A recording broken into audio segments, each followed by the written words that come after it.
Hey guys, welcome to the PiG Daily, episode number 80, and I am back after a couple of weeks of being away at Blizzcon, watching and casting and analyzing some of the best games of the year. It was incredible, it was awesome. Today we're actually going to start a kind of mini series of dailies where we look at every single game in the grand finals, because it really was the absolute best series of 2016.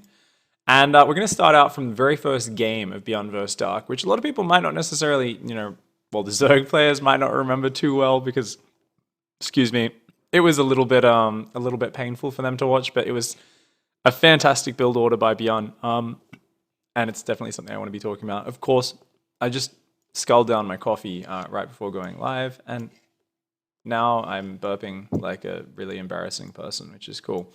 Anyway, basically the idea here with this build is I'm not really talking about like this is how you do this build. It has tank evac pressure, something which is going to be gone very soon with the new balance.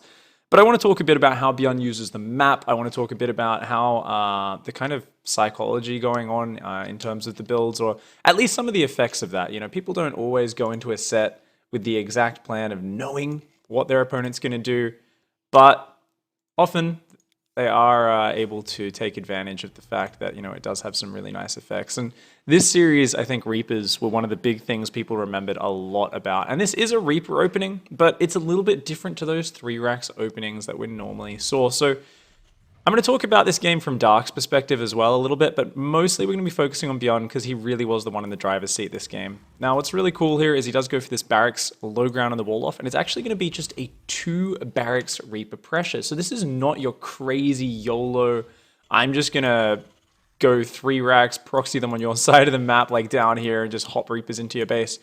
We've seen 3 racks Reaper on this map work really well. However, why would you wall off down here? It's simple. If your opponent just masses speedlings and runs past the Reapers, you can get really screwed. A few of you guys who watched WCS Summer Championship in Montreal might remember Pult against True in the grand finals. I think it was the grand finals? I think it was the grand finals. And basically Pult, he went 3 racks Reaper on this map and he built his barracks in his main. And True just ran past with the Zerglings, and the Reapers just can't catch Zerglings. And essentially, it just completely countered the build, simply because Pult didn't have a low ground wall off, and True just completely wrecked him. So you've always got a wall off on the low ground if you're going to do one of these multiple barracks Reaper openings, or else the opponent can just kind of run past you. And even though the Zerglings can't necessarily beat the Reapers in a fight, the big strength there is that they can waste the time of the Reapers. And the Reapers need to be kind of trading aggressively constantly and also scouting exactly what the opponent's response is. If you see with the Reapers, the guy's not droning a lot, he's just building a lot of units, then you kind of know to back off a little bit more and play more passively. However, if you're already just kind of chasing the units around the map, then you're going to actually find that you're just unable to tell exactly what's going on. So what you really need to have is the information of what's happening constantly, and that is why having that wall off at home is going to say, hey, if you counterattack, I can just ignore it. I can stay on your side of the map and just push in even harder with my Reapers, rather than being forced to run home to try and protect my natural.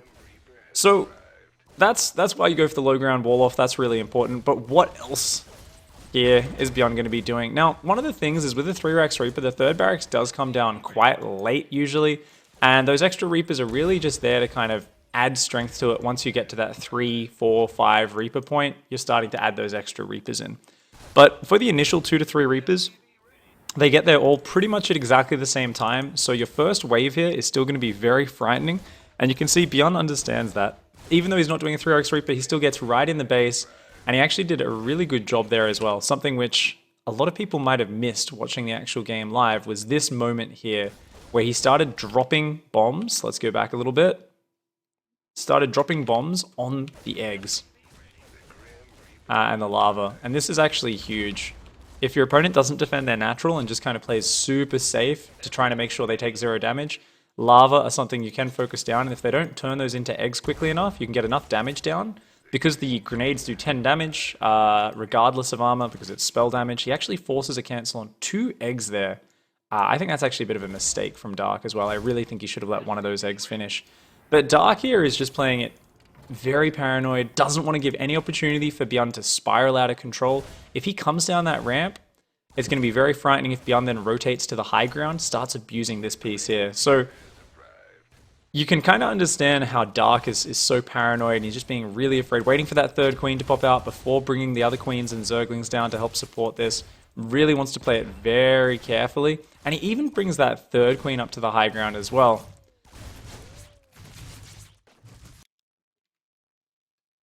Whoa. That seamless transition. Drag the camera to the right. Yeah, so what's cool though is this is not that big an attack, and already we're seeing that it's forcing a bit of an overreaction. So remember what I was saying, these Reapers, they're actually not nearly as big an investment as if you're doing that 3-Rex Reaper. But you've still got the opportunity to put on the hard first few Reapers doing a bit of damage. While at home, you're actually looking really good. So let's drag this back and just walk you guys through the build order a little bit. It is just barracks gas.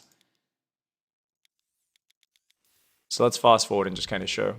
We'll zoom out as well. So barracks gas, second barracks, and then he grabs his second gas at about a minute 10, somewhere around 20 supply, usually like as the barracks is finishing. And he only puts 2 guys on gas there for a while as well. Drops his command center really quite early. The command center isn't even delayed too long. It's only about, I think like what? Goes down to like 2 minutes 10 or something like that, 2 minutes 15. Yeah, about 2 minutes 20. About 26 supply. Right when he's only harassing with his very first Reaper, he's already putting the command center down at home, which is amazing. And then he puts the extra guys back on gas after just a little bit because he wants to be going into a very fast tank evac pressure. So Byun here actually doing quite a reasonably economic build, but he's already got a follow-up wave of pressure as well as a very fast third base already planned here. And this is where things are awesome from Byun. Going for a really fast third makes a lot of sense on this map because use this front wall off.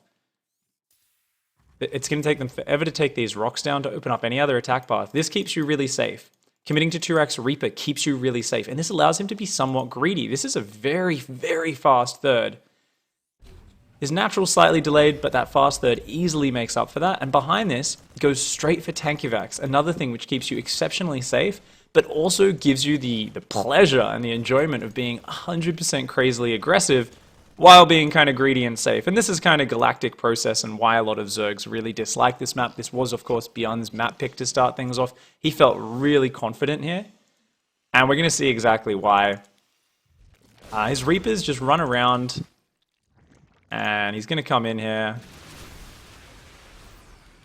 and just abuse these rocks as much as he can. Using that tank evac, combined with the Reapers and their grenades, to start blasting down these Ravagers. Unfortunately for him, Dark is incredibly well prepared with a Dropper Lord with 2 queens on it. But even just forcing that out is pretty massive. And then, of course, the second tank evac joins up. He's going to come back and have another poke around with this, see what damage he can get done. And this is just really great light harassment. And what you've got to remember here is these Reapers, they're not important. They lose value over time. In a big battle, it's so hard to land your Reaper grenades. You've got too many other more important things to micro, and they just don't dish out a lot of damage or have a lot of hit points. So the Reapers here, you really want to use them by about this point in the game. It's completely fine to lose them. The tanks, on the other hand, super important unit, something which he has to save and get out of here. So notice he goes in, pokes, and then does just pull out. And it doesn't look like he did a lot of damage. What did he kill? Like 2 Ravagers throughout all of that, lost most of his Reapers. A lot of people would look at that and say, well, this is kind of shitty. But at the end of all this opening stage, let's pause the game and let's do a roundup. This is something you always want to do when you're looking at a game. It's very easy to just get a feel of like, oh, he's shut down all the aggression. He's defended really well. Dark hasn't really taken any damage. What did he lose? 2 Lava and now 2 Ravagers to like a follow-up pressure. But other than that, he hasn't taken any direct damage. I think he lost 1 queen early on, but he traded it for a Reaper. So yeah, a little bit of damage, but not much. You could feel easily like this game is way out of control for Dark. For Byun and like Dark's like in the driver's seat. But then you kind of look at your work account, you look at all these sort of tabs, and you realize that Byun is actually up in workers and he's up in army supply. Let's check the upgrades. His upgrades are both about 50 seconds done, up against just 35 and 90 seconds done. So upgrades are about even overall. He has his third base landed and established, with almost as many workers as Dark has on it, as well as all those gases and everything. He's going up to his full 2-base production. Does Zerg have their full 3-base production? No macro hatch, no 4th base, not at all. Dark's only going for that now. So at the end of this entire opening, Byun is actually in a fantastic position, like incredible position. And a lot of people will look at the supply and say, oh, well, the supply is kind of even, but you've got to remember Terran supply doesn't pick up until their production kicks in. If they've had a good opening, you're not going to see the benefits of that in supply until all these reactors finish up. So at about 9 minutes, we can check again, and we can see exactly what sort of supply lead does that actually transfer into. Byun also going for the standard 8 barracks, 3 more barracks to round out the full 3-base production. And at this point, I guess the fighting's about to start at about 7 minutes 50. But even here, we see now suddenly up 15 supply is Byun. And his reactors have really only just finished very recently. He's already coming down here with another pressure. He's got his 1-1 finished. And he's going to start the tank evac attacks. And this is just a great situation where we say, wait, if you're this far ahead, how did that happen? Where did that damage come from? And this all comes down to the psychology and the kind of understanding of Byun as a player and how Dark plays.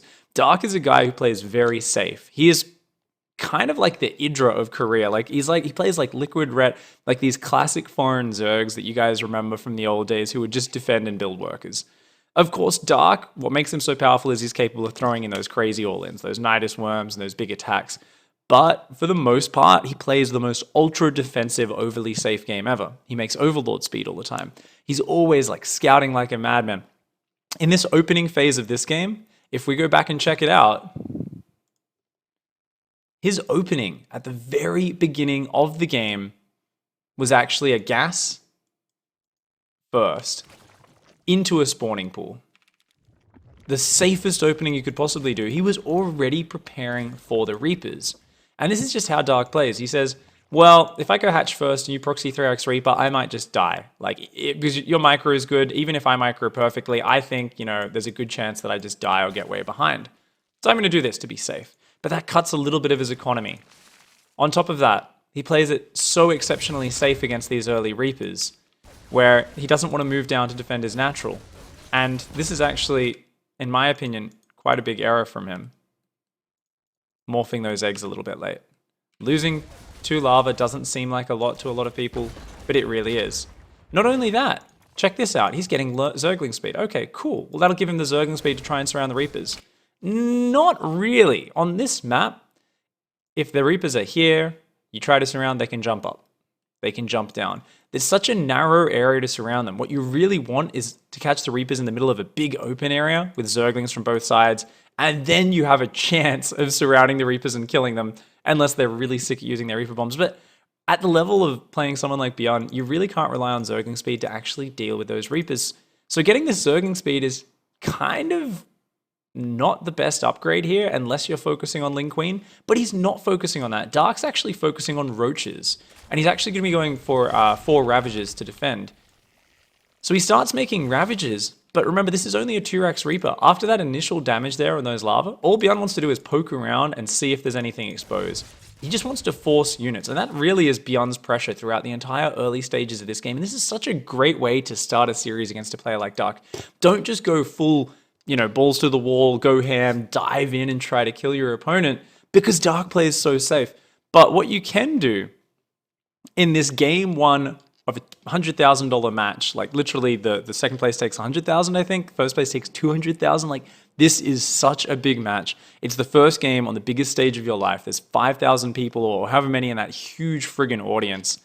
And your opponent is known for playing overly safe. You know that in these high pressure situations, when you've both already played a few tournament games that day through the semifinals, putting pressure on your opponent is going to give you a lot more freedom. And if your opponent slips up even a tiny bit, you're going to get damage done to them. But at the same time, if your opponent's someone who's known to play overly safe, if you put pressure on them, there's a good chance that they overcommit to the defense on the other side, and then they end up kind of hurting their own economy by being too safe. So you end up with this dual kind of way which this can work, where because you're putting a lot of pressure on, but you're not going like all in with it, you're not committing insanely hard, Byun is finding a way here to try and force Dark to kind of misread his reaction, to misjudge his reaction. He wants Dark to either way overreact and not have enough economy, or way underreact and Byun still finds damage. And it's such a balancing act, which really only the absolute best players in the world can do, to actually kind of find that middle area where they build just enough units to defend while still focusing on economy and while still building that. And I do feel like Dark misjudged that in this game. I think the Zergling speed upgrade, finishing when he really is not planning on using Zerglings to help defend this, was a little bit unnecessary. If we look at Dark's scouting, very early on, he came in with an Overlord, checked the command center timing way back early on, and so he should have known that it was only 2 racks, not 3 racks, and so he could kind of take it easy against it a little bit. And really just commit to the Ravagers or the Zerglings and the Queens. I think committing to both is always just a bit too wasteful, and you can see here just how late he's saturating that natural, and that really does start to affect him. And the follow-up pressure kind of works under the same premise. There's Tankivacs and Reapers following up. Byun, remember, was always going to be going for this fast third behind this. But he's still finding another way to try and force Dark to overreact, or if Dark's just a little bit unprepared, find a big amount of damage. So it almost feels like a little bit broken when you look at these sort of things. You're like, well, what could Dark have done better against this to not end up behind? And I really think the answer is, well, if you're going to keep having a few Zerglings in the mix and you're still making multiple Queens, which he is, he's going up to like 4 or 5 Queens before even taking a third, well, I think you don't need to be getting an Evo Chamber so fast. I think you really need to focus around securing that third base. And if you are going to go up to 4 Ravagers, get the Ravagers up straight away and go straight for that third. I think you really needed to kind of head towards that a bit earlier. And I don't think you needed the second gas. A classic issue we've seen with Dark is the need for a second gas. And this really hurts your economy. Now, that might seem like a really silly thing to be picking up on, but look how few drones he has. Putting a drone into an extractor and putting 3 guys mining gas is insane. It's actually ridiculous right now. Dark didn't have vision of the third, so I understand he wanted to get some scouting info. But going for Overlord speed and Ravages and an Evo Chamber all before taking a third base, this is Dark definitely like really doing a few too many things at once. Ling speed and Ravages and all of that. He kind of, you can see a little bit of paranoia in his play. I think that's the safest thing to say. I always feel bad doing that thing where you're like, oh, he's thinking this in game, and like as if you can see exactly what the player's thinking. But I definitely feel like Dark was still a little bit shaky going into game 1 of the finals, and that's why this was such a great way to open up. So let's fast forward from here. Let's look at how this works out. So the Reapers poke. And remember, every time he identifies that there's enough units from Dark, he just pulls out. He just gets out with those units. He says, whoa, you've built enough units. The worst thing you can do as a Terran, especially in TVZ, but really in all the Terran matchups, is overcommit into your opponent's, kind of steadfast and ready defense. We see Dark finally moves down and gets that third base, but it's already almost 5 minutes. He starts his melee upgrade. He's got like a Dropper Lord morphing somewhere. Oh, right, he was morphing the Dropper Lord to help defend the Tankivac pressure. That's like excessively early though. And yeah.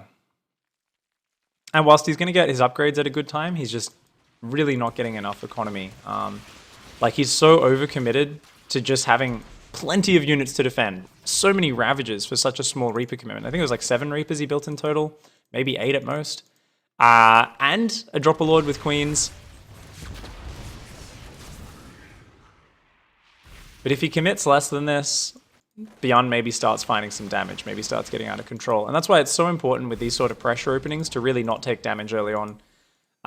Losing the early Queen, losing the early Lava on the natural, definitely gave Byun that little edge. And from here, Byun just kept poking and prodding, always keeping his important units alive, losing a few Reapers, but even getting a few of those out of there, and preparing for his later push. So really sick play out of Byun. I was just really impressed with this. It's really rare you see someone play such like a finely balanced opening. Because as much as I'm saying it looks kind of imber how Byun played this, it's actually really hard to kind of execute this sort of style where you don't overcommit and just lose all your units, because you really do want to punish a Zerg who's being a bit too greedy. Like you've got to commit with those units at least a certain amount. But every time, Byun was so good at making that snap judgment call of like, oh shit, there's too many units. And those Reapers, even though they were already like almost too deep, pulled them back, lost a Reaper or 2 and was fine with it. The tanks just picked them up and got out of there as soon as he saw those Queens dropping on top of them. And because he keeps these tanks alive, this is where Byun really gets to abuse the map. Of course, Galactic Process, a really good map for Terran players, as we figured out once it had been out for a little while.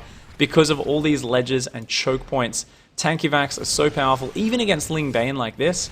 Tankivacs are actually a really good choice on this map. Look at the Tankivac focus fire there. Drops them, clicks on those Banelings, blasts most of them down. And he can just dance around off creep here for ages. Of course, also because he's forced Ravagers out in the early game to defend the Reapers, there's a good chance the Zerg goes Roach Ravager as the core of their army, in which case tanks are always going to be the preferred option against that because they give you the range advantage to stop your opponent kind of zoning you out with Corrosive Bile.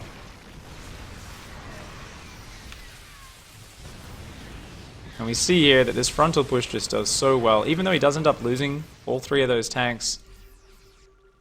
Byun here is just continuing to push. Big mistake from him was he actually forgot to start 2-2 at home when his 1-1 finished. An important +1 siege tank upgrade is really powerful. Why? Because that's going to allow him to one-shot the Zerglings no matter how many armor upgrades they have.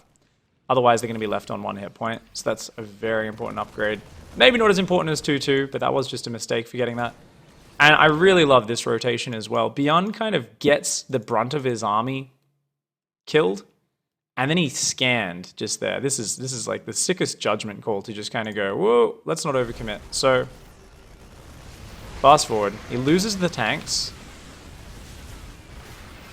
And then he's like, yeah, let's go. I've got more units. Let's go, let's go, let's go.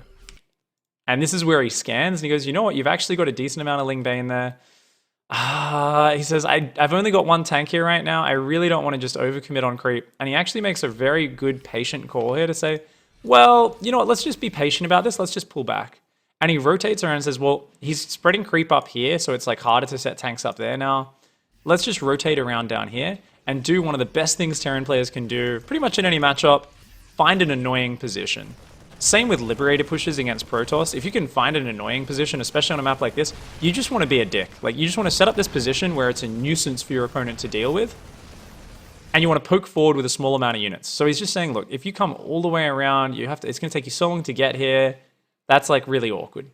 But I'm going to drop here and just stim in and try to kill units at the same time. And as soon as you set up the awkward position, you always want to be splitting off drops because your opponent is like, oh god, this is such a hard position to deal with. From Dark's point of view, check this out. So let's watch from Dark's camera here. Alright, so Dark's just like, okay, defending, trying to build units. Oh, I got to try to find the money for a hive, but I can't just yet. I got to try and reestablish creep at my 4th.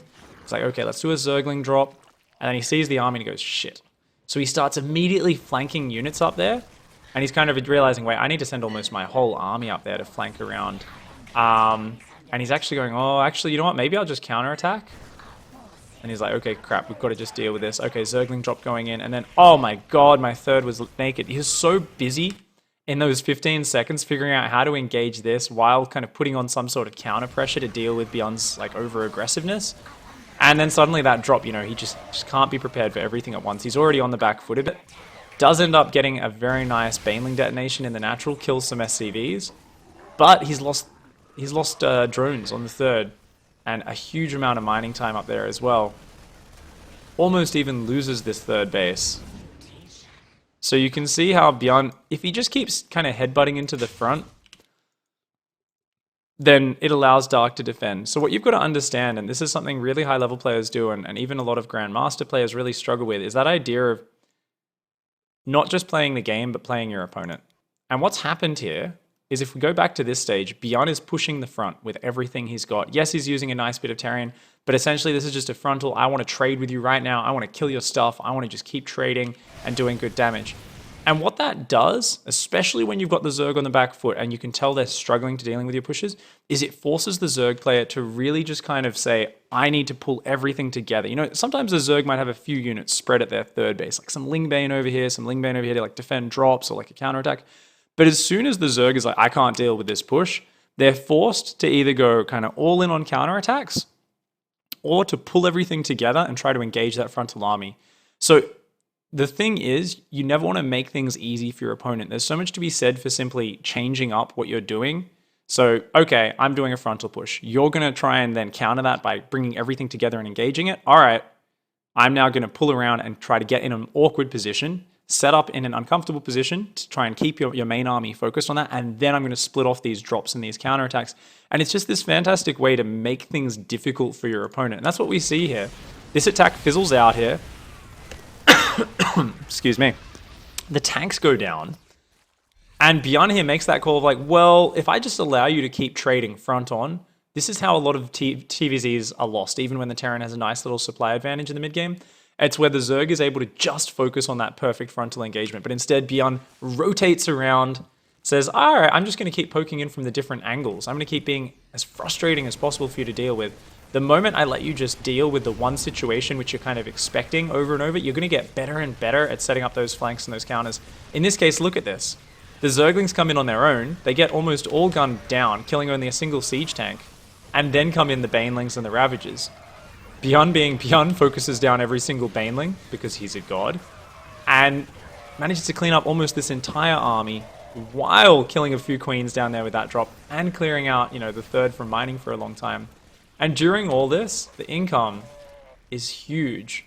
Even though the trade might not be like the most godlike thing, the fact that he's able to deny mining for so long gives him about an extra 700-800 resources, you know, over the course of that battle.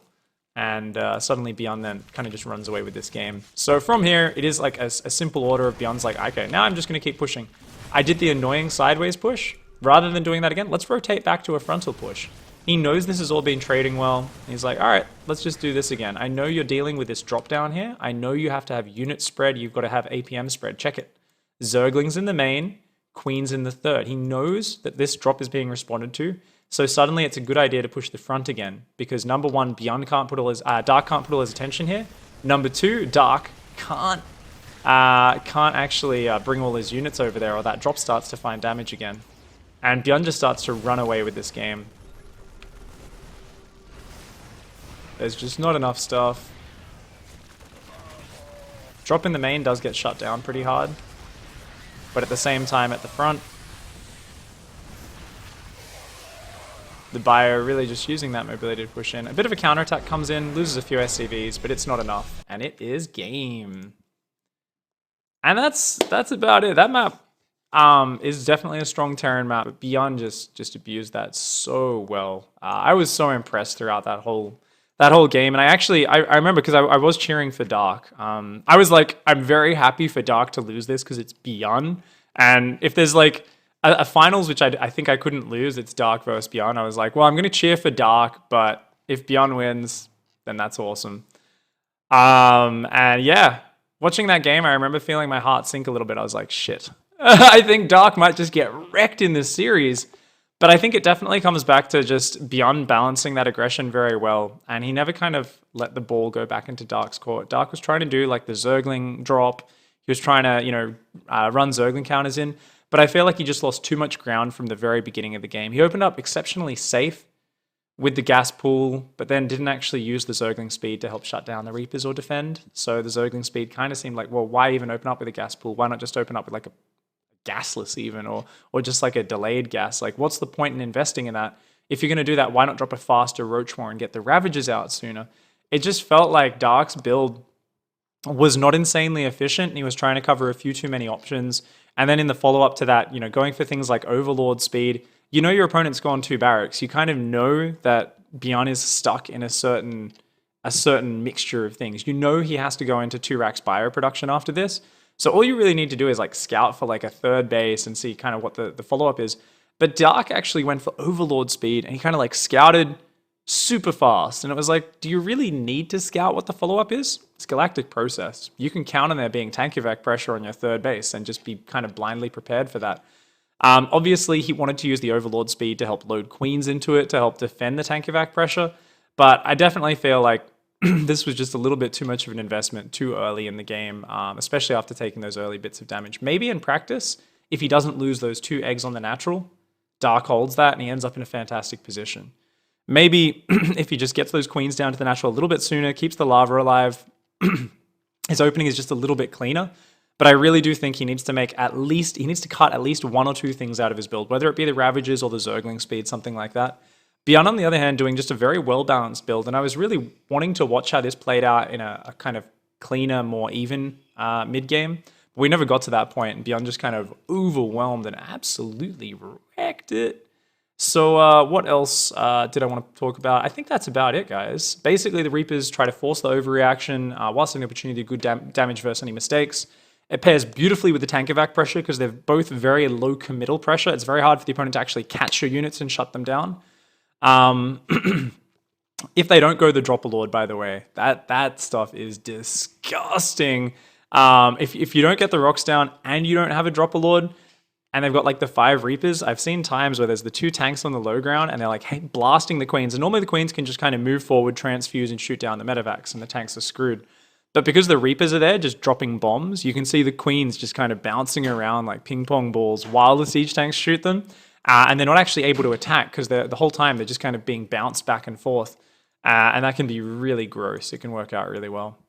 Also, of course, the psychological impact of this. This is game 1 of a series. You've opened up with Reapers. You've put on a lot of aggression. You've done a bit of damage. Now Dark has to be super paranoid about Reapers for the rest of the series. But you also didn't actually commit that much to it. You went super economic. This makes it very hard for Dark to make a kind of adjustment and a reaction. You're a pro player, you're Dark, you're in this important game. You want your opponent to just go completely all in. And next game, you can say, that's easy to deal with. Even if I lost to it, like I know how to deal with that in the future because it's very clear, it's very simple. Whenever you're looking at something like this, where there's like balanced aggression that kind of commits, but not fully, you've really got to toe that line of having the perfect amount of defense, not too much, not too little. And that's what makes a player uncomfortable. So I think that's a perfect play from Byun. Did it beautifully. If you guys have any questions, you can shout them out, but I think I'll answer those after the YouTube VOD. The YouTube VOD. It's good to be back to the daily. It's been a little, it's been a little all over the place, but yeah, it should be good. So thanks for hanging out, guys. Appreciate the support. Don't forget to hug a watermelon, kick a walrus, and of course, punch a watermelon to the moon. I'll catch you guys next time. Goodbye and good night.